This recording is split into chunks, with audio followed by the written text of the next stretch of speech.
Now, when we look at technology, I think the important question we have to ask about technologies like artificial intelligence or any other technology, the question that we have to ask ourselves is, how do we use it? Because technology always raises one essential existential question, which is that of judgment. We make judgments about how technology can be used or should be used. So if you take, for example, the way that artificial intelligence is used, AI technology is used, you'll find that it's got some incredibly creative uses. In medicine, if you have, in a sense, AI being used to diagnose and to screen patients, they can do it more efficiently than a tired doctor does. Most doctors that I know are always complaining about how tired they are, how much they work, and very often they miss out some very important sort of features that come up in an X-ray or an other diagnostic mechanism.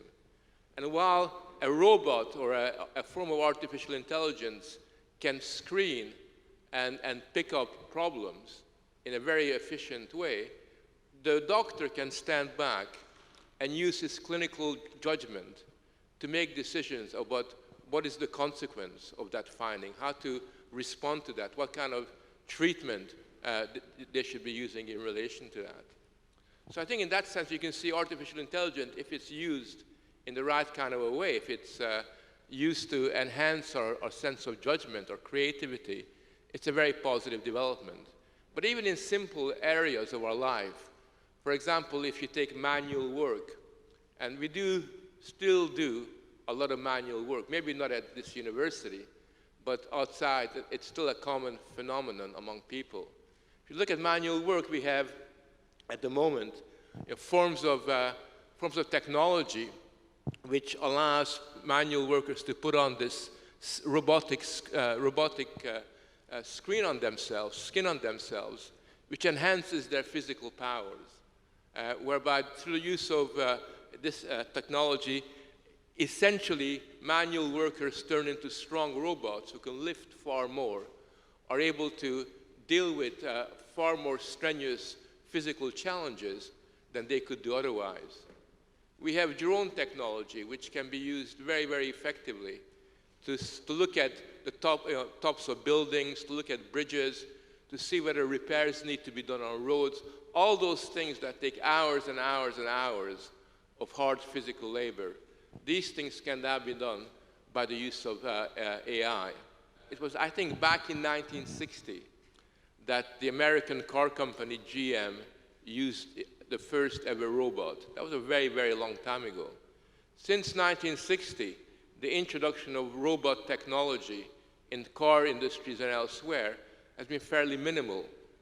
And it's well worth noting that the only place where there does seem to be a genuine commitment to apply technology to the world of work in a consistent way is not in Europe, it's not in America, but in the Far East.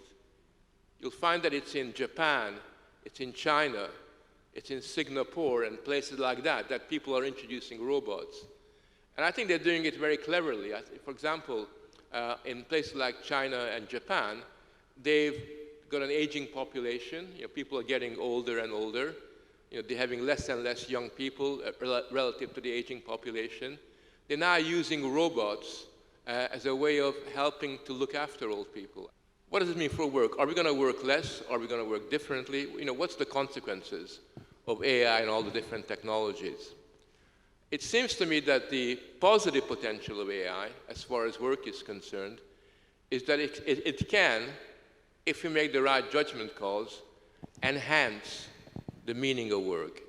It could create more potential for creative use of our resources at work. In other words, by using technology, we could free up time at work to use in ways where we can use our creative powers, where we can experiment a little bit, take a few risks, try out new ways of doing things, and thereby, in a sense, develop at a much more rapid rate, but also develop a way of working which is, in a sense, much more meaningful than is the case at the moment. I think a lot of people are hoping, sort of that perhaps it's going to create a world where we have to work less, and we can work less.